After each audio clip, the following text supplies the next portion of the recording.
So I want to talk to you guys about Europe. Europe is super fascinating because Europe at one point in time was pagan. It had the Colosseum, it had cannibalism, it had human sacrifice. It was barbaric. It was a land of barbarians, as was the rest of the world before Christianity. And eventually Europe becomes Christian and becomes the center for all Christian civilization and culture. And it spreads that culture throughout the world. It spreads throughout North America, South America, it goes to various parts of Africa. It went all the way to China and India with the Portuguese. Took down pagan empires, took down horrendous pagan regimes, destroyed barbaric and satanic customs like human sacrifice and cannibalism. European Christian civilization has done, it's an understatement to say that it has done so much for the world. It has brought the light of Christianity throughout the world. But, you know, what happens, and this is a question that I think is quite pertinent in this whole atmosphere that we are currently in, what happens when you take away that Christian tradition?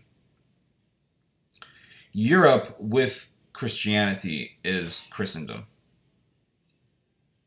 But when you take away that Christian standard of governing a society, when you take away those Christian morals that maintain harmony in the society, then what you end up with is Europa.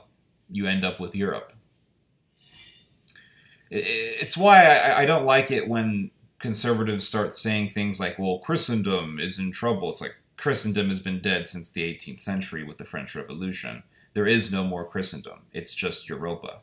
They are Europeans who are definitely Christian, but European society is really no longer governed by Christian ideas. It's governed by the Enlightenment and by secular ideology and Darwinism. And all these things really stem from the Enlightenment. And the Enlightenment ultimately emanates from Protestantism. It's why the Enlightenment was so enthusiastically absorbed by Protestant regions, more so than Catholic regions in Europe. So what happens when you remove that Christian spirit? You end up with Darwinism, you end up with the Enlightenment, you end up with Europa. You end up with just Europe. And there is a struggle within Christian history between these two ideas, between these two concepts. If you look at the 30 Years' War, they say it was a war over religion, but it quickly escalated into a war over land and territory and power, and there was a tremendous amount of nationalism that was heavily involved in influencing people. People didn't want to be under the Roman Church. They wanted to be under the church of their own people. So it was tribal, it was nationalistic.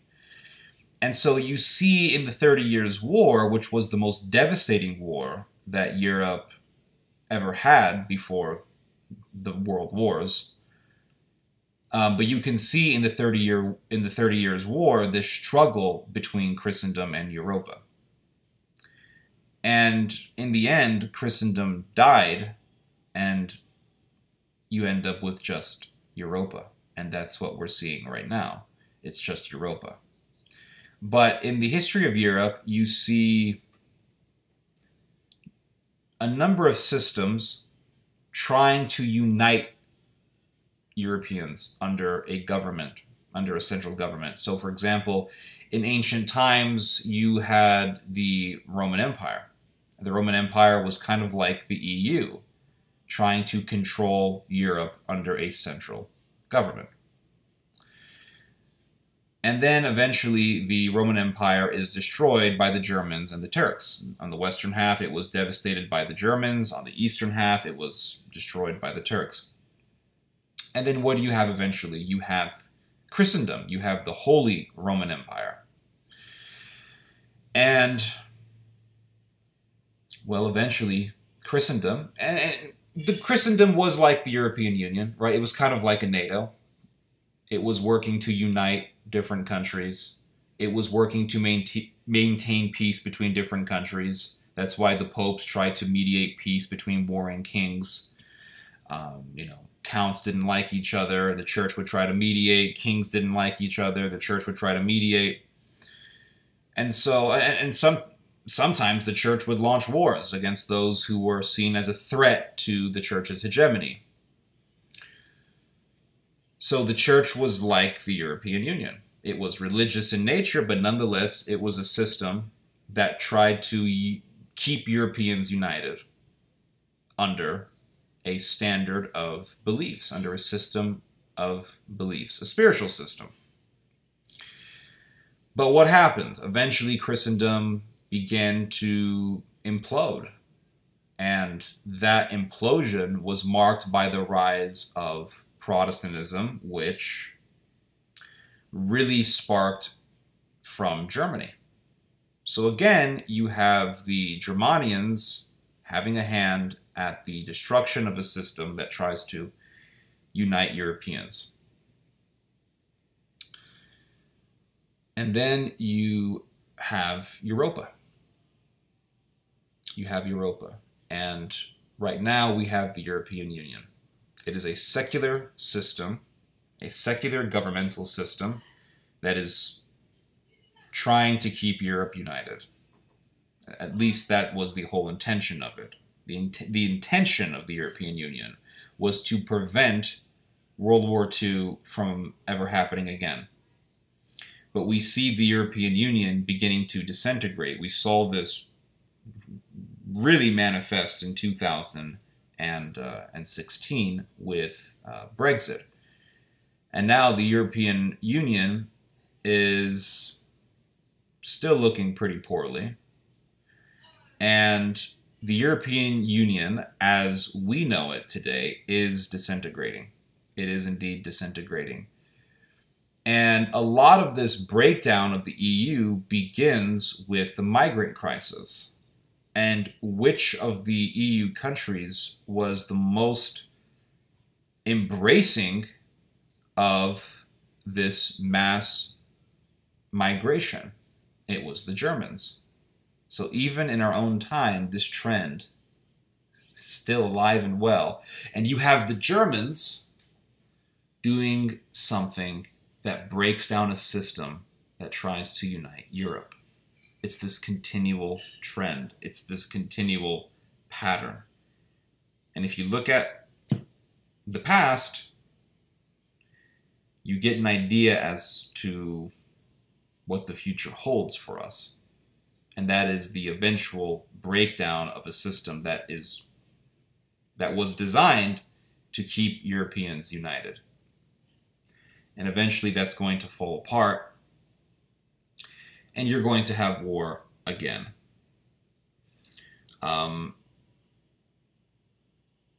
You know, the Nazis had a utopian vision of creating a unified Europe. Yanis Varoufakis, in his book, "And the Weak Suffer What They Must," that is the title of the book. I know it's not the most marketable title, but that is the title of the book. In this book, Varoufakis demonstrates how the Nazis wanted a united Europe.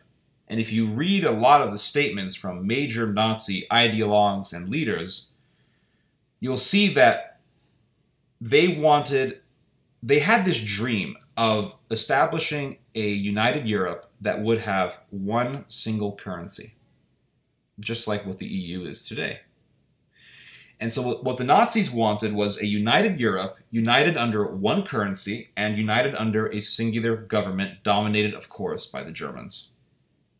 So if the Germans were never stopped, and they were successful in what they wanted, the Germans would have just eventually created a united Europe. They would have created a transcontinental system, a united Europe. They would have had one currency, probably the Nazi Deutschmark, and they would have had a united Europe under one central government, most likely located in Berlin or somewhere in Germany. And it would have been a EU. Well, what happened after World War II? The Germans, they were defeated. They were allowed by the Americans to essentially rule Europe with their money. And eventually the Germans, alongside their French puppets, established a united Europe under one currency and controlled by German money. So what the Nazis wanted, we kind of ended up with. But the difference is that the EU isn't under a Hitlerian ideology, and the EU is still more or less controlled by the Americans. So the Americans basically said, listen, Germany, we know you're very strong, you're very dangerous, so we're going to give you what you want, but in return, we are going to control you. We're going to allow you guys to become very wealthy. We are going to allow you guys to control Europe with your money. But at the same time, we're going to control you. And we're going to make sure that you don't do the same thing you did in the past. But the EU, as we know it, could actually morph into something else, something extremely monstrous. And you could end up with a Hitlerian European Union. When I say that the EU as we know it could end up getting disintegrated, what I mean is that we could still end up with a united Europe, but it's going to be a Europe united under a different ideology, a Hitlerian ideology, or some sort of a pan-Germanic or a imperialistic or really a despotic ideology. Basically, German imperialism. And of course, German nationalism would definitely be involved.